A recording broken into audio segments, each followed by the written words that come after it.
কোনো আইন এনকাউন্টার অনুমতি দেয় না।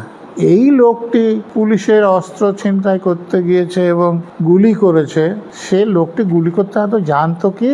এর আগে তিনি আগ্নেয়াস্ত্র ব্যবহার করেছেন এরকম কিছু দেখা গিয়েছে কি? মানে গল্পের গরু গাছে ওঠে বলেছে, তো সে গল্পগুলো তো একটু ভালোভাবে বানাতে হয়, নাহলে তো ওই গরু গাছে ওঠা তো হয়ে যাবে। আমি কেন বলছি যে দেখুন, পোস্টমর্টম রিপোর্ট বলছে 2টো গুলি লেগেছে, তার মধ্যে একটা গুলি কোথায় থেকে লেগেছে?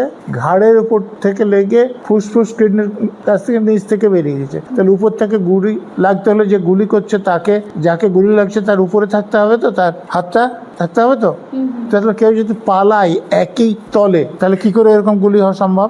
এর বেশি কিছু বলার দরকার আছে বলে মনে করছি না। স্যার, আপনার এতদিনের তো বহুদিনের অভিজ্ঞতা রয়েছে, মানে কি মনে হচ্ছে স্যার আপনার অভিজ্ঞতা অনুযায়ী?